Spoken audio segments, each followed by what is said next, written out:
I collapsed at work. Doctors called my son. He never showed up or called back. Instead, his wife tagged me in a family photo. Perfect day without the drama queen. 3 days later, still hospitalized and weak, I saw 83 missed calls from him asking for help. Where are you watching from today? Drop your location in the comments below and hit that like and subscribe button. Now let me tell you exactly how I got here. Lying in this hospital bed, staring at my phone screen in disbelief at the sheer audacity of my own family. It started on a Tuesday morning at Henderson Insurance, where I'd worked for 12 years as a claims adjuster.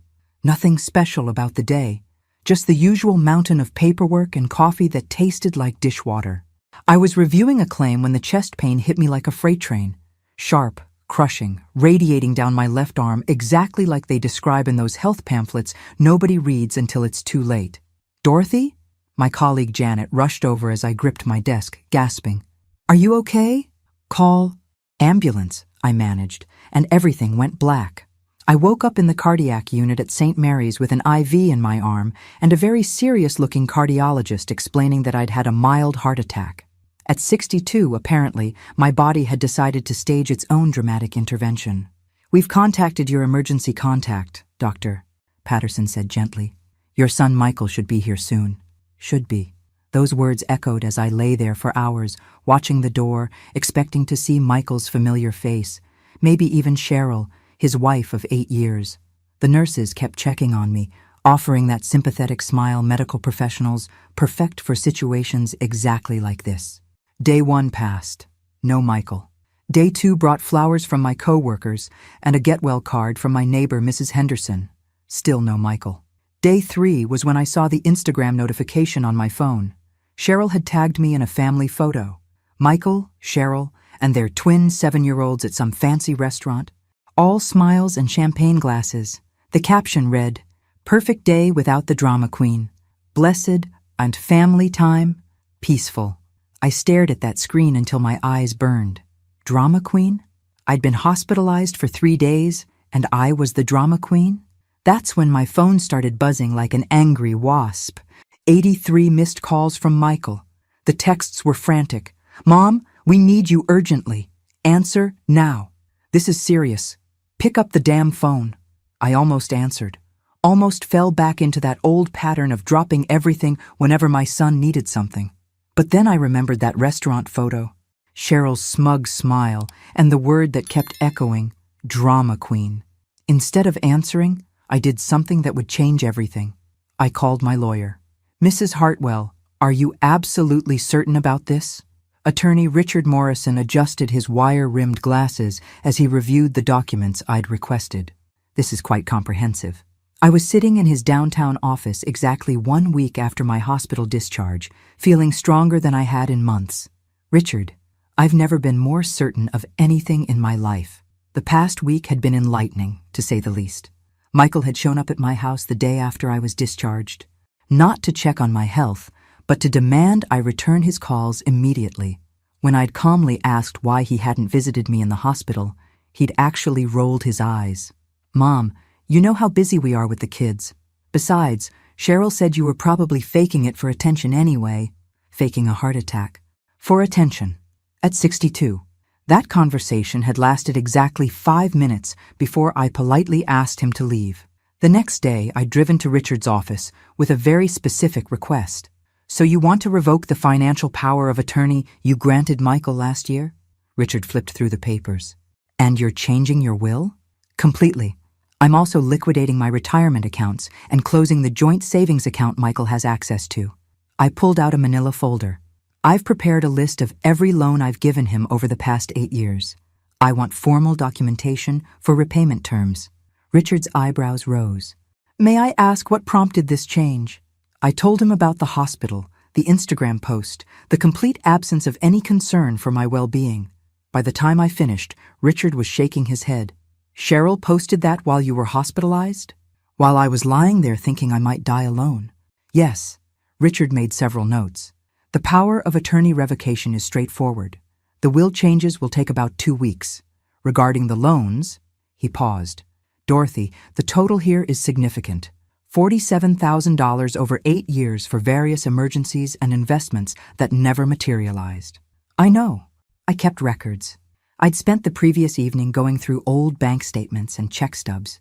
The numbers were staggering when you added them up. I want a formal repayment plan, market rate interest, legal documentation. This will likely cause significant family tension. I thought about Cheryl's Instagram caption, about Michael's casual dismissal of my heart attack, about 8 years of being treated like an ATM with gray hair and a pulse. Richard, I've realized something important this week.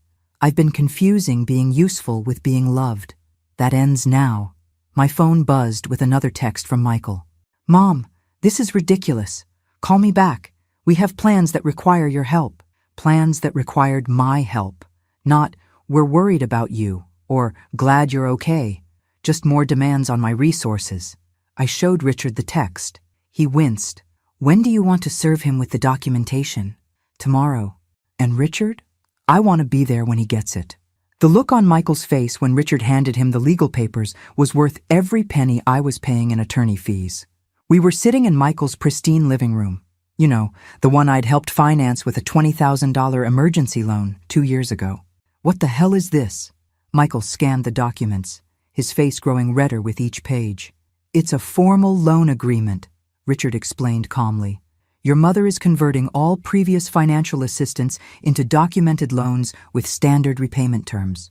Cheryl appeared from the kitchen, took one look at the papers in Michael's hands, and her perfectly made-up face went pale. You can't be serious, she said, addressing me directly for the first time in months. After everything we've done for you? I almost laughed. Everything they'd done for me? Like ignoring my heart attack to post family photos? What exactly have you done for me, Cheryl? I kept my voice pleasantly neutral, though my pulse was racing. She gestured vaguely around their expensive living room. We include you in family events. We let the kids spend time with you. We invite you for holidays. Let me. Include me. As if my presence in my own son's life was some kind of charity they provided. Mom, Michael's voice had taken on that wheedling tone I remembered from his teenage years. You're overreacting. So Cheryl made a little joke on Instagram. So what? We've been family for 8 years. A joke? I pulled out my phone and read the post aloud. Perfect day without the drama queen. Which part was the funny part? Michael? The part where I was hospitalized? Or the part where none of you cared enough to visit? We were busy, Cheryl snapped. The twins had soccer practice, and Michael had that conference call with Tokyo. We can't drop everything every time you have a little medical episode. A little medical episode. That's what they called my heart attack. Richard cleared his throat. The documentation is quite thorough. The total amount of $47,000 will be repaid over 36 months at 6% interest. First payment is due in 30 days. Michael's face had gone from red to purple. $1,300 a month. Mom, you know we can't afford that right now. I stood up, surprised by how steady I felt. Then perhaps you should have thought about that before you decided I was a drama queen having a little medical episode. This is insane, Cheryl hissed. You're punishing us because your feelings got hurt. No, Cheryl. I'm simply treating our financial relationship the way I should have from the beginning, like adults conducting business rather than a parent enabling ungrateful children. The twins came running in from the backyard, and for a moment, my resolve wavered. 7-year-old Emma threw her arms around my waist. Grandma Dorothy, did you bring us presents? My heart clenched. This was the part I'd been dreading most. Not today, sweetheart, but I'll see you soon. I kissed the top of her head, inhaling that sweet little girl scent that always made me want to forgive everything. Michael must have seen my hesitation because his expression shifted. Mom, think about the kids. You're really going to let money come between us and your only grandchildren? There it was. The manipulation I should have recognized years ago, using the children as leverage, making me choose between my financial security and access to my grandchildren. For just a moment, I wavered. Then I remembered lying alone in that hospital bed, wondering if I was going to die surrounded by strangers while my family enjoyed their perfect day. Michael, the children will always be welcome in my home, but the Bank of Dorothy is officially closed. As I walked to my car, I heard Cheryl's voice through the open window. I told you this would happen if we didn't put her in that assisted living place last year. Assisted living. They'd been planning to warehouse me while continuing to drain my savings. The pieces were finally clicking into place. I sat in my car for a moment, hands shaking slightly as I processed what I'd just learned. This wasn't just about the Instagram post or the missed hospital visits. They'd been planning to control my life completely. My phone buzzed with a text from an unknown number. "Mrs. Hartwell, this is Jennifer Walsh from Sunset Manor Assisted Living. Your son made inquiries about our services last year but never followed up. Are you still interested in our facility?" I stared at the message, my blood running cold. Michael had actually contacted assisted living facilities, while I was healthy, independent, and financially supporting his lifestyle. I forwarded the text to Richard with a message. "We need to talk. This goes deeper than I thought." The private investigator Richard recommended looked nothing like what I'd expected. Sandra Martinez was a 40-something former police detective with kind eyes and a very serious expression as she reviewed the information I'd provided. "You suspect your son and daughter-in-law were planning to have you declared incompetent?" We were sitting in a quiet corner of a downtown cafe, far from anywhere Michael or Cheryl might accidentally see us. I'd spent the previous week gathering documents and trying to piece together a timeline that was becoming more disturbing by the day. "Look at this." I showed Sandra the assisted living brochure I'd found hidden in Michael's car when I'd borrowed it last month. Plus the text from Sunset Manor. And this. I handed her a folder containing medical appointment summaries I'd requested from my doctor's office. 3 different times over the past year, someone had called asking about my cognitive abilities and whether I showed signs of confusion or memory loss. The calls were made by someone claiming to be a concerned family member, Sandra read from the notes.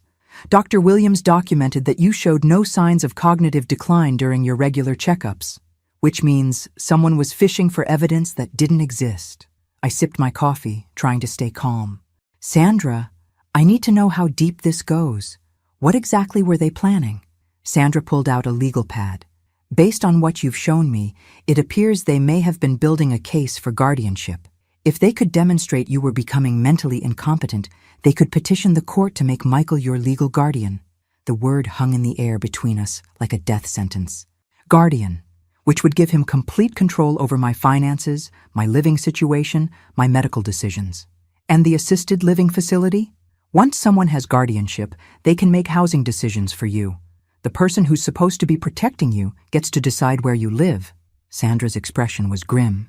"I've seen cases where perfectly competent seniors end up locked in facilities while their children drain their assets." My hands started shaking. How close were they to succeeding? That's what we need to find out. I'll need permission to investigate their financial situation, their communications with assisted living facilities, and any legal consultations they may have had. I signed the authorization forms without hesitation. Do whatever you need to do. Over the next 2 weeks, Sandra uncovered a conspiracy that was both more elaborate and more heartless than I'd imagined. She called me on a Thursday evening with her preliminary report. "Dorothy, you're going to want to sit down for this." I was already sitting, but I gripped the arm of my chair anyway. Michael and Cheryl consulted with an elder law attorney 6 months ago about the guardianship process. They also met with a financial planner about how to manage a large inheritance. Most disturbing, they've been researching something called quiet title procedures. What does that mean? It's a legal process for transferring property ownership when the current owner is unable to manage their affairs. The room started spinning. My house. They were planning to move you into assisted living, claim you were incompetent to manage your finances, and eventually transfer ownership of your assets to Michael as your guardian. The Instagram post about the drama queen was probably their way of establishing a narrative about your emotional instability. I thought about all the times over the past year when Cheryl had made little comments about my memory, asking if I was feeling confused about simple things, suggesting I seemed overwhelmed by basic decisions.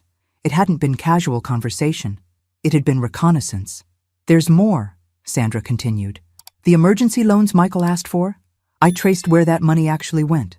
The $20,000 for their roof repair went toward a family vacation to Hawaii. The $15,000 for Emma's medical expenses paid for Cheryl's plastic surgery. Each revelation felt like another blow to the chest. They'd been systematically stealing from me while building a case to take everything I owned. "Sandra, what are my options?" Well, the good news is that you caught this before they filed any legal proceedings. The bad news is that family financial elder abuse is incredibly difficult to prosecute, especially when it involves loans that weren't properly documented. I thought about the loan documents Richard had prepared, the ones that had made Michael so angry. What if I already have documentation now? That helps. But Dorothy, I have to ask, what outcome are you hoping for here? Legal justice, financial recovery, or something else? I looked out my living room window at the garden I'd tended for 15 years, in the house I'd worked 3 jobs to pay for, thinking about the grandchildren who'd been used as weapons against me, and the son I'd apparently raised to be a predator. I want them to understand exactly what they almost lost, I said finally, and I want to make sure they never get the chance to try this again. Sandra was quiet for a moment. That's going to require a very specific kind of strategy. Then let's strategize. 3 weeks later, I was sitting in the offices of Premier Estate Planning, meeting with someone Michael and Cheryl had never heard of, my new financial advisor, Catherine Wells. The documents spread across her mahogany desk would have shocked my son if he'd known they existed. Mrs. Hartwell, I have to say this is one of the most comprehensive asset protection strategies I've ever implemented on such short notice. I smiled, feeling genuinely content for the first time in months. Catherine, when you discover your own family has been plotting to steal everything you've worked for, it certainly clarifies your priorities. Sandra's investigation had been thorough, but it was Catherine who'd shown me how to build an impenetrable fortress around my assets. Over the past month, I'd quietly transferred my house into a revocable trust, moved my savings into accounts Michael couldn't access, and set up legal structures that would make any future guardianship attempts virtually impossible. But the most satisfying part was what came next. The charity foundation is fully established? I asked, reviewing the paperwork. The Dorothy Hartwell Foundation for Senior Financial Protection is now a registered 501(c)(3). You've donated 60% of your liquid assets, which provides you with significant tax benefits while ensuring the money can never be touched by family members seeking guardianship. I'd kept enough to live comfortably for the rest of my life, but the bulk of my savings, nearly $200,000, was now dedicated to helping other seniors avoid the trap I'd almost fallen into. And the media component? Catherine smiled. Your first speaking engagement is next week at the community center. Local news has confirmed they'll be covering your presentation on elder financial abuse warning signs. My phone buzzed with a text from Michael. Mom, we need to talk. Cheryl thinks maybe we all overreacted. Can we start fresh? Too little, too late. Sandra had delivered copies of the legal documents to my house yesterday, right on schedule. Michael and Cheryl would have received their copies this morning. Evidence of every lie, every manipulation, every step in their guardianship scheme. He's probably just now realizing his inheritance has vanished, I told Catherine, showing her the text. How does that feel? I considered the question seriously. 6 months ago, the thought of Michael being upset with me would have sent me into a panic of guilt and self-doubt. Now? Liberating, I said, surprised by how true it was. My doorbell rang that evening at precisely 6 o'clock. Michael and Cheryl stood on my front porch, both looking haggard and desperate. Cheryl was actually crying, the first genuine emotion I'd seen from her in years. Mom, Michael's voice cracked slightly. We got the documents from your investigator. This is all a huge misunderstanding. I invited them in, more curious than angry at this point. They sat stiffly on my couch while I took my favorite armchair, feeling oddly like I was receiving guests rather than hosting my own family. Which part was the misunderstanding? I asked pleasantly. The part where you planned to have me declared incompetent? Or the part where you were going to steal my house? Cheryl's tears increased. We never wanted to hurt you. We thought you'd be happier in a place with people your own age, where you'd have activities and care if you needed it, while you lived in my house and spent my money. The attorney said it was legal, Michael protested. If someone can't manage their finances anymore, family has to step in. We were trying to protect you. I pulled out my phone and played a recording Sandra had made. Michael's voice came through clearly. The old woman's loaded, but she's never going to spend it. Might as well make sure it goes to people who can actually use it. The blood drained from Michael's face. How did you... That was a private conversation. With your attorney, discussing strategies for taking control of my assets. Interesting definition of protection. Cheryl stood up abruptly. Fine. We made mistakes. But you're our family. Families forgive each other. I looked at this woman who'd spent 2 years systematically undermining my independence, who'd posted about my heart attack like it was an inconvenience to her social media presence. Cheryl, family members don't plot to steal each other's homes. They don't celebrate when their mother-in-law is hospitalized. And they certainly don't use children as emotional blackmail. So that's it? Michael's voice was rising. You're going to cut us off completely? What about Emma and Jake? You'd really punish innocent children because you're angry at us? There it was again. The manipulation. The assumption that I owed them access to my resources regardless of how they treated me. Michael, your children will always be welcome in my home. You and Cheryl, however, are no longer welcome in my life. The loan repayment stands. If you default, I'll take you to court. I walked them to the door, feeling strangely peaceful. Oh, and you might want to watch the local news next week. I'm doing an interview about elder financial abuse. I won't mention names. Of course, but the story might sound familiar. As their car pulled away, I realized I wasn't sad or angry anymore. I was proud. For the first time in 8 years, I'd chosen my own well-being over someone else's convenience. My phone rang. It was Emma's voice, bright and innocent. Grandma Dorothy? Mommy says we can't see you anymore because you're being mean. But I miss you. My heart clenched, but my resolve held firm. Sweetheart, you can visit me anytime you want, but it will have to be at my house, with people who love both of us. After I hung up, I sat in my quiet living room, surrounded by photos and mementos of a life I'd built with my own hands. For the first time in years, the silence felt peaceful rather than lonely. Tomorrow, I'd start telling my story publicly, helping other seniors recognize the warning signs I'd almost missed. But tonight, I was simply going to enjoy the profound satisfaction of being exactly where I belonged. In my own home, in control of my own life, safe from people who'd confused love with ownership. The community center was packed beyond capacity when I took the stage for my first speaking engagement. I'd expected maybe 30 or 40 people, mostly seniors worried about their own families. Instead, I was looking at an audience of nearly 200, including several younger adults taking notes and at least 3 news cameras. Good morning. My name is Dorothy Hartwell, and 6 months ago, I nearly lost everything to the people I trusted most. My own family. The room was so quiet I could hear the air conditioning humming. I'd practiced this speech dozens of times, but facing real people with their own stories of betrayal and manipulation made every word feel heavier.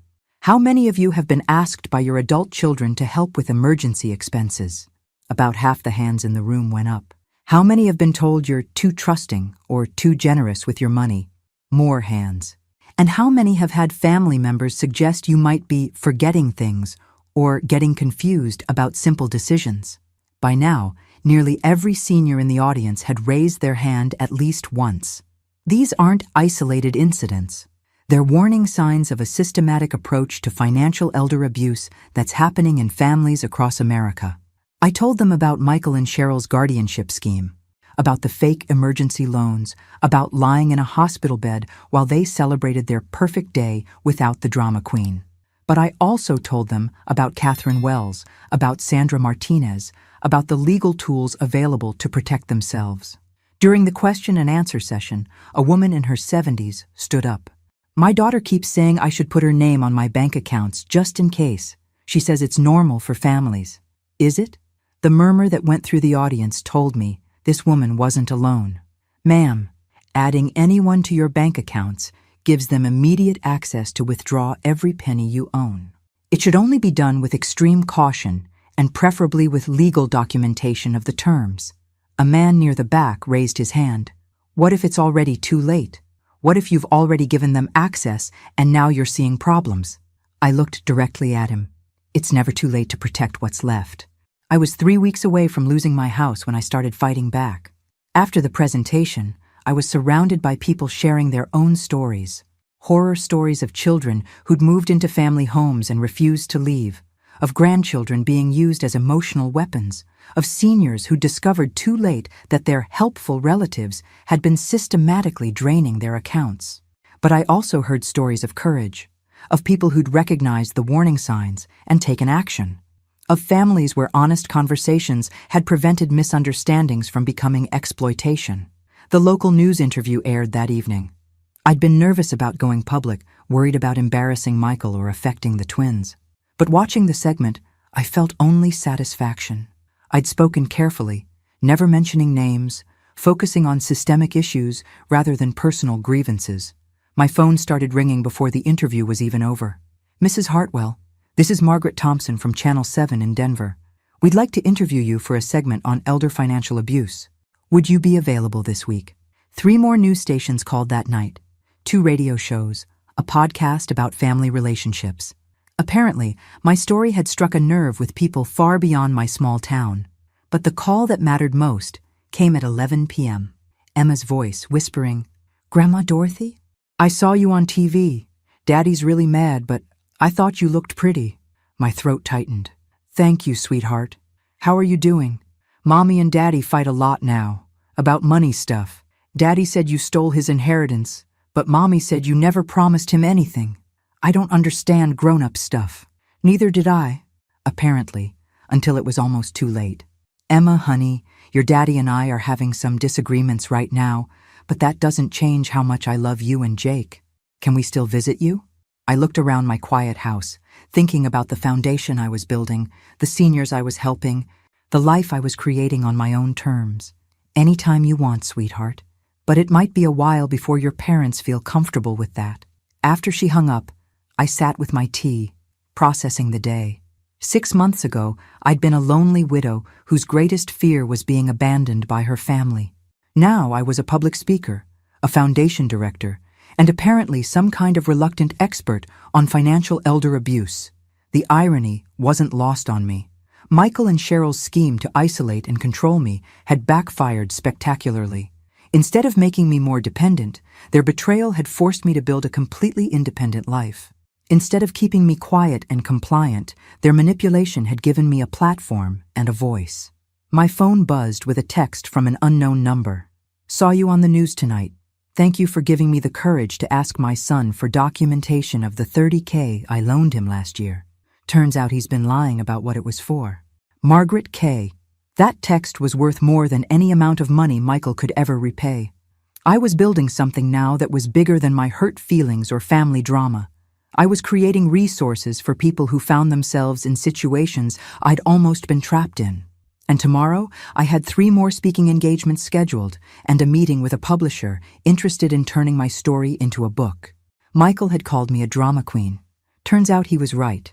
I was dramatic enough to survive his attempted financial murder and turn it into something that would help thousands of other people.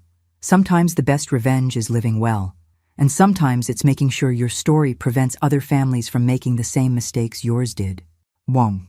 The letter arrived on a Tuesday, delivered by registered mail with Michael's signature required. I watched from my living room window as the postal worker handed him the thick envelope, saw his face change as he read the return address. Morrison and Associates, attorneys at law. It had been 2 months since my television interview, and the response had been overwhelming. The Dorothy Hartwell Foundation was now receiving calls from seniors across 3 states. I'd been invited to speak at conferences in Chicago and Atlanta, and most importantly, I'd been working with Richard Morrison on something that would ensure Michael and Cheryl could never attempt their guardianship scheme again. The phone rang within an hour of the mail delivery. "Mom, what the hell is this?" Michael's voice was tight with barely controlled rage. "I assume you're referring to the competency evaluation report?" I kept my tone pleasant and professional. "Dr. Sarah Chen is one of the most respected geriatric psychiatrists in the state. Her assessment should put any concerns about my mental capacity to rest permanently." The 3-hour evaluation had been Sandra's idea. If Michael and Cheryl ever tried to claim I was incompetent, we wanted ironclad proof of my mental acuity from an unimpeachable source. "A perfect score on cognitive testing," I continued, enjoying the silence on his end. "Excellent emotional regulation, superior financial reasoning abilities, and I quote, no evidence whatsoever of diminished capacity or decision-making ability." Dr. Chen was particularly impressed by my strategic planning skills. "Why are you doing this to us?" The whine in his voice reminded me of his teenage years when consequences finally caught up with his choices. Michael, I'm protecting myself from people who tried to steal my home and my independence. The fact that those people happen to be my son and daughter-in-law is unfortunate, but it doesn't change what you attempted. We never tried to steal anything. We were worried about you living alone, making financial decisions without help. You thought you could manipulate me into assisted living while you moved into my house and managed my assets. Sandra's investigation was very thorough. A long pause. Then, you hired a private investigator to spy on your own family? To protect myself from people who were planning to have me declared incompetent. Yes, I could hear Cheryl's voice in the background, sharp and angry, though I couldn't make out the words. Mom, this has gone too far. Cheryl's talking about moving out of state, taking the kids somewhere we can start fresh. There it was, the final card in their manipulation deck. Take away my access to Emma and Jake unless I capitulated to their demands. That's certainly your choice, Michael, though I'm curious how you'll afford a move while you're still repaying the $47,000 in loans. Those weren't loans, they were gifts, family helping family. Then you won't mind the payment schedule Richard prepared. $1,300 a month for 36 months. Starting next week. We can't afford $1,300 a month. You know that. I did know that. Sandra's financial investigation had revealed that Michael and Cheryl were living far beyond their means, using credit cards and loans to maintain a lifestyle they couldn't actually afford. My emergency money had been subsidizing their spending for years. Then I suggest you adjust your lifestyle accordingly. Downsize the house, trade in the BMWs, cancel the country club membership, live within your actual means for once. You're really going to destroy your own family over money? The audacity was breathtaking. They'd tried to have me declared incompetent, steal my house, and warehouse me in assisted living, but I was the one destroying the family? Michael, I'm not destroying anything. I'm simply refusing to finance my own victimization any longer. The kids ask about you. Emma cries because she doesn't understand why Grandma doesn't visit anymore. My chest tightened, but I forced myself to stay focused. Emma is welcome to visit me anytime. You know that. But I won't pretend that what you and Cheryl did was acceptable just to maintain access to my grandchildren. So, that's it? You're choosing pride over family? I'm choosing self-respect over abuse. There's a difference. After I hung up, I sat quietly for a few minutes, processing the conversation.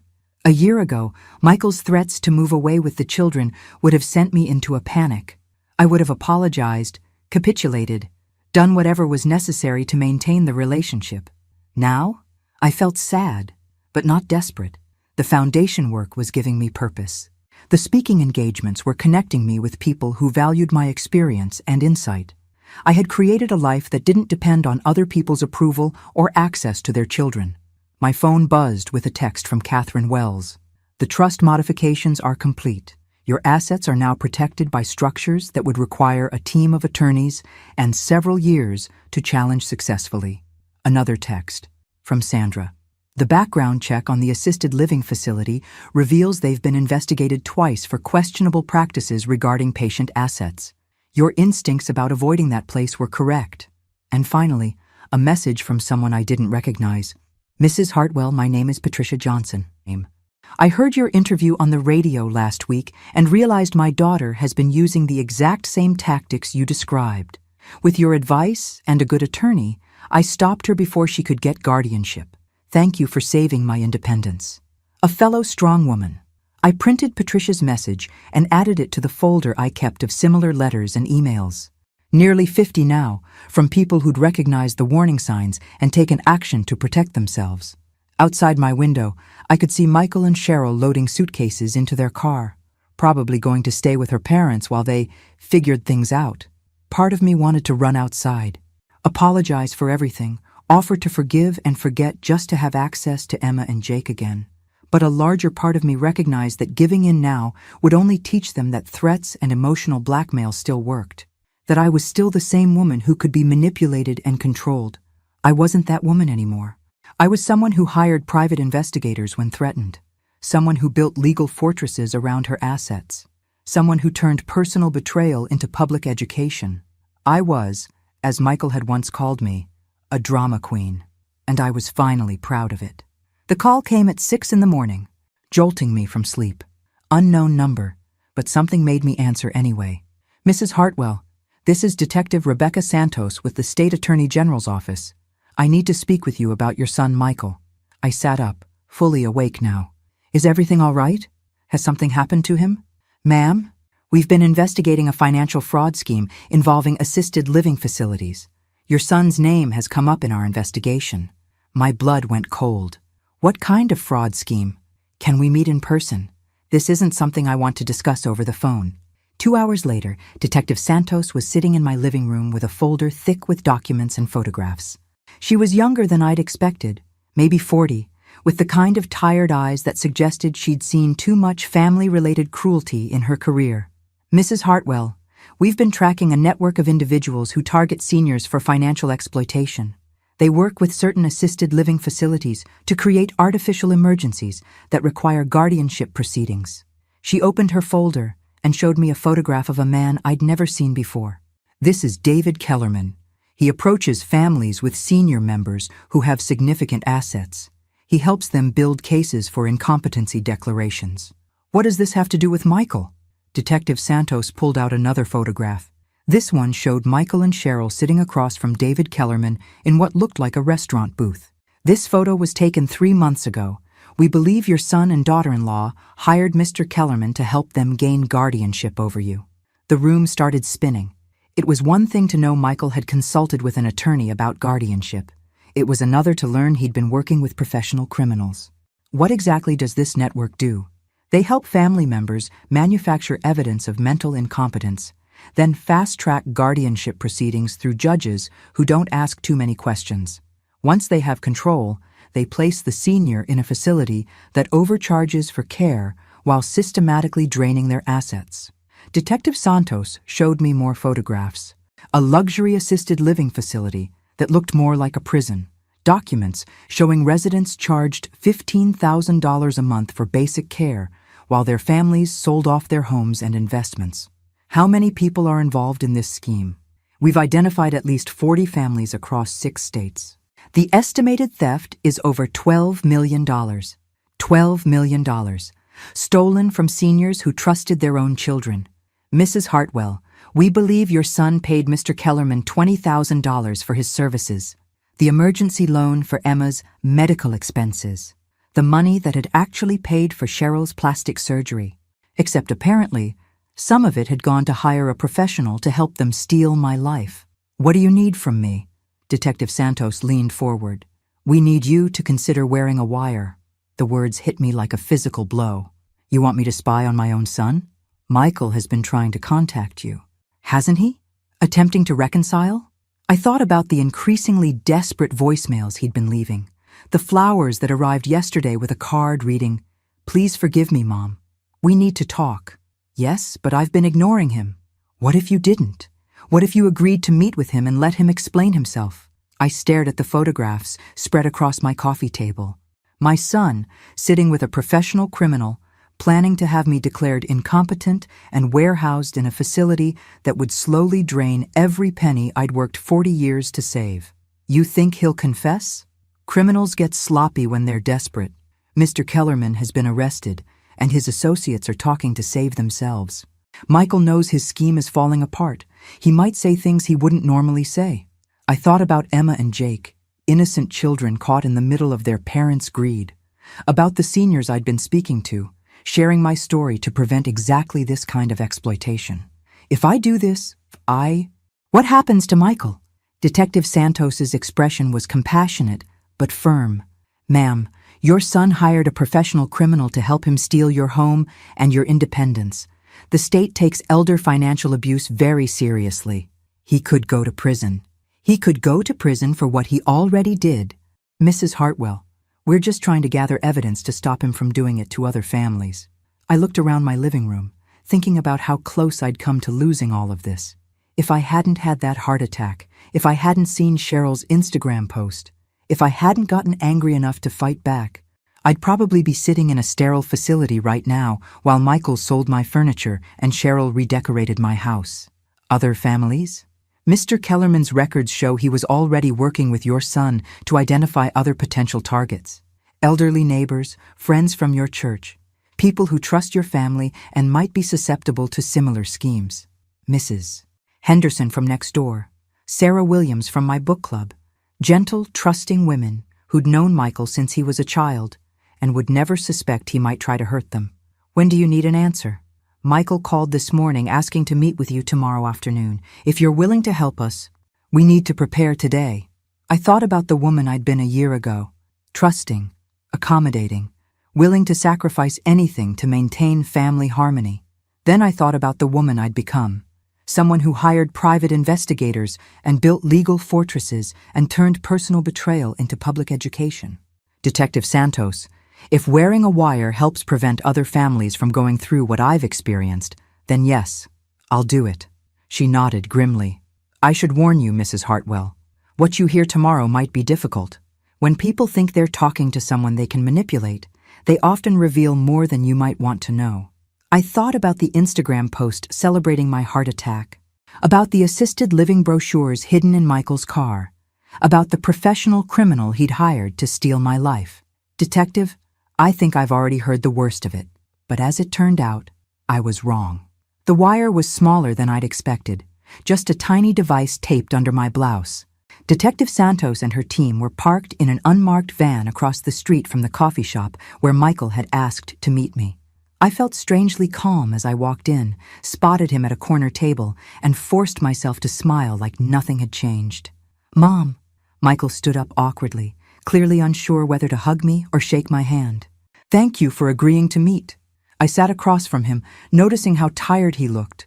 Dark circles under his eyes, rumpled shirt, the kind of stressed appearance that comes from sleeping badly for weeks. You said it was urgent.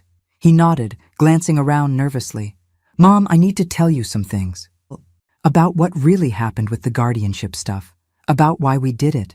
The recording device felt warm against my skin as I leaned forward encouragingly. I'm listening. First, you have to understand that we never meant to hurt you. Everything we did, we thought it was for your own good. The lies came so easily to him. I wondered if he actually believed them, or if this was just the story he'd practiced. Explain it to me. Michael pulled out his phone and showed me a photo of a house I didn't recognize. Massive, sprawling, with a circular driveway and what looked like a 4-car garage. This is in Scottsdale. Cheryl found it 3 months ago. It's perfect for the kids. Good schools, pool, enough room for everyone. He paused meaningfully. Including you. It's lovely, but I don't understand what this has to do with we were going to surprise you. Move you to Arizona with us, get you settled in a beautiful place where you'd have professional care available, activities with people your own age. The facility we looked at has golf, art classes, even a library. The assisted living facility. He was presenting their plan to warehouse me as a gift. That's very thoughtful, but Michael, I'm happy in my own home. His expression shifted, becoming more desperate. Mom, you can't see it, but you're declining. The forgetfulness, the confusion about financial decisions, the way you overreacted to that little Instagram post. Cheryl and I have been worried sick. I almost laughed. Little Instagram post. Celebrating my heart attack was little. What financial confusion? All those loans you gave us without proper documentation. A competent person would have insisted on contracts, payment terms. You just handed over money because we asked. That's not normal behavior for someone handling their finances responsibly. The audacity was breathtaking. He was using my generosity as evidence of incompetence. So you decided I needed professional help. We consulted with an expert. Yes, someone who helps families navigate these difficult transitions. He leaned forward earnestly. Mom, guardianship isn't about taking anything away from you. It's about protecting you from people who might try to take advantage. What people? Michael's face darkened. That private investigator you hired. For one. Do you have any idea how much she charged you? Over $8,000 to dig up dirt on your own family. A competent person wouldn't have fallen for that scam. Protecting me by stealing my house and warehousing me against my will, while simultaneously accusing the people actually protecting me of being scams. The psychological manipulation was masterful. Tell me about the expert you consulted. His name was David Kellerman. He specializes in helping families with senior care transitions. He explained how the legal system works, how to document concerns about someone's declining capacity. What kind of documentation? Michael reached into his jacket and pulled out a small notebook. My heart stopped as I recognized it. My own handwriting filled the pages. We kept track of incidents that showed you were having problems. Memory lapses, poor judgment calls, emotional outbursts. He opened the notebook and read, March 15th, Mom forgot she'd already paid her electric bill. Paid it twice. March 22nd, couldn't remember the name of her neighbor's new dog, seemed confused when asked. April 3rd, became irrationally angry when asked simple questions about her finances. Each entry was a normal moment, twisted into evidence of mental decline. Paying a bill twice, something that happens to everyone occasionally. Not remembering a neighbor's pet's name, hardly a sign of dementia. Becoming angry when interrogated about personal finances, actually a healthy response. Michael, these are normal things. Everyone forgets details sometimes. Not like this, Mom. Kellerman explained that families often don't notice the early signs because they happen gradually. He helped us see the pattern. What was the plan once you had guardianship? Michael's expression brightened, as if he was describing a wonderful vacation. The house in Scottsdale has a separate suite perfect for you. 2 bedrooms, a sitting area, your own entrance. The assisted living facility is only 10 minutes away for when you need more intensive care. And my house here? We'd sell it. Obviously. Use the money for your care expenses. Kellerman said the average stay in memory care is about 4 years, so we needed to plan accordingly. 4 years. They'd calculated exactly how long they expected me to live and planned to spend my money accordingly. What about the foundation I started? Michael's face hardened. Mom, that's exactly the kind of poor financial decision we're trying to protect you from. Giving away hundreds of thousands of dollars to strangers because you're angry at your family? Kellerman said that kind of spite-based spending is a classic sign of diminished capacity. Using my own advocacy work as evidence that I was mentally incompetent, I had to admire the thoroughness of their gaslighting. Did Kellerman charge you for this advice? Michael hesitated just long enough to tell me the truth. He's a professional consultant. Of course there were fees involved. How much? That's not important. What matters is protecting you. I leaned back, processing everything he'd said. The recording device was capturing every word of his confession, his casual description of the conspiracy to steal my independence, his complete lack of recognition that what he'd planned was criminal. Michael, what if I don't want to move to Arizona? What if I want to stay in my own home? His mask slipped completely. Mom, you don't get to make that choice anymore. That's the whole point of guardianship. When someone can't make responsible decisions for themselves, the family has to step in. And if I fight it? Kellerman said family guardianship disputes rarely go the way the senior wants them to, especially when there's documented evidence of declining capacity and a history of poor financial judgment. There it was. The threat underneath all the concern and caring: submit to their control or be forcibly declared incompetent. I stood up slowly, looking down at this stranger who somehow had my son's face. Michael, I need to use the restroom. I'll be right back. In the bathroom, I caught my reflection in the mirror. The woman looking back at me wasn't the confused, declining senior Michael had described. She was someone who'd built a legal fortress, exposed a criminal conspiracy, and was about to help law enforcement protect other families. When I returned to the table, Detective Santos was sitting in my chair. Michael's face was white as paper. Mr. Hartwell, she said calmly, you're under arrest for conspiracy to commit elder financial abuse.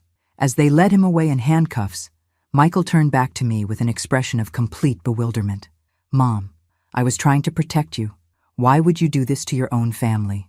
I looked at this man I'd raised, who'd hired criminals to steal my life and presented it as love. Michael, I am protecting my family. I'm protecting other people's families from you. The recording device under my blouse felt warm against my skin, evidence of a conversation that would prevent other seniors from facing the nightmare I'd almost lived through. Sometimes being a drama queen means making sure the right people hear your story. 6 months later, I was sitting in a packed courtroom watching my son's sentencing hearing. Michael had pled guilty to elder financial abuse conspiracy as part of a deal that would keep him out of federal prison, but would require 5 years of probation and restitution payments to the state's Victim Assistance Fund. Cheryl had filed for divorce 3 weeks after his arrest. She'd moved to her parents' house in Oregon with Emma and Jake. cutting off all contact with Michael and unfortunately with me. I understood her need to protect the children from the media attention, but that didn't make it hurt any less. David Kellerman received 8 years in federal prison. The criminal network he'd built had stolen more than $15 million from seniors across 7 states. The judge called it one of the most callous and systematic exploitation schemes she'd ever seen. But what mattered most to me was what had grown from the ashes of my family's betrayal. The Dorothy Hartwell Foundation was now operating in 12 states, providing legal assistance and education to seniors facing financial exploitation. We'd helped over 300 families recognize warning signs and take protective action. We'd lobbied for stronger guardianship oversight laws and created a rapid response network for families in crisis. My book, The Drama Queen's Guide to Family Financial Abuse, had become an unexpected bestseller. The title was my own small act of defiance, reclaiming the label Michael had used to dismiss me and turning it into a badge of honor. I'd received thousands of letters from readers, but the one I treasured most was written in careful 7-year-old handwriting. Dear Grandma Dorothy, Mommy says we moved because Daddy made bad choices. I miss you, but I saw your picture in a magazine at the dentist office. The article said you help people who are scared. I hope you help lots of people. Love, Emma. P.S. Jake learned to ride a bike. I kept that letter on my desk next to a photo of us from happier times. Before I understood what Michael and Cheryl were capable of, standing outside the courthouse after the sentencing, I was surrounded by reporters and advocates who'd come to hear the conclusion of what the media had dubbed the perfect son scandal. Mrs. Hartwell, one reporter called out, how does it feel to see your son sentenced for trying to defraud you? I thought carefully before answering. It feels like justice, not because I wanted to see my son punished, but because his actions are finally being recognized for what they were, criminal exploitation of someone he was supposed to protect. Do you have any regrets about exposing the conspiracy? That was the question I'd been asking myself for months. Did I regret destroying my relationship with Michael? Did I regret losing access to my grandchildren? Did I regret turning family pain into public advocacy? I regret that it was necessary, I said finally. I regret that my son chose to see me as a resource to exploit rather than a person to respect. But I don't regret protecting myself, and I don't regret preventing other families from experiencing what I went through. What's next for you? I smiled, thinking about the speaking tour scheduled for next month, the new legislation being introduced based on our advocacy work, the Foundation's expansion into elder law reform. More drama, I suppose. The good kind, where standing up for yourself helps other people find their voice too. That evening, I sat in my living room, the same living room Michael had planned to sell while I was warehoused in assisted living, reading emails from seniors around the country. A woman in Texas whose daughter had been pressuring her to add names to her bank accounts. A man in Florida whose son was pushing him to sell his house and move in with family. People who'd read my book, recognized their own situations, and taken action to protect themselves. Each message was a reminder that my family's attempted betrayal had been transformed into something larger and more meaningful than personal revenge. I wasn't just the woman who'd caught her son trying to steal her house. I was someone who'd turned that experience into a movement. My phone rang. The caller ID showed a number I didn't recognize, but I'd learned to answer those calls. They were often from people who needed help. Is this Dorothy Hartwell? The woman who wrote the book? Yes, this is Dorothy. Ma'am, my name is Patricia Williams. I think my grandson is trying to get me declared incompetent. I found some papers he hid in his room, and they look like the things you described in your book. I don't know what to do. I reached for my notebook, the one where I kept contact information for attorneys, investigators, and advocates in every state. Patricia, you've done the hardest part already. You've recognized what's happening and decided to protect yourself. Now, let me help you figure out your next steps. As I began walking Patricia through the warning signs and protective measures, I caught sight of my reflection in the window.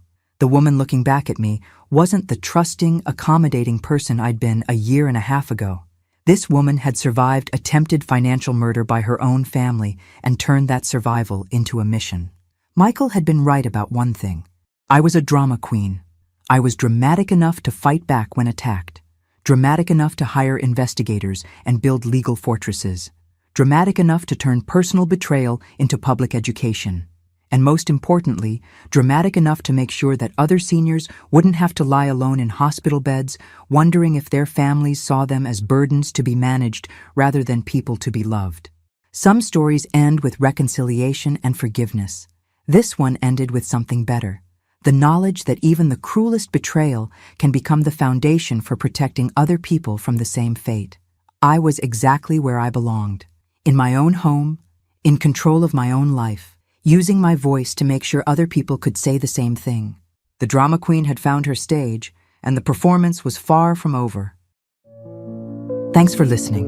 Don't forget to subscribe and feel free to share your story in the comments. Your voice matters.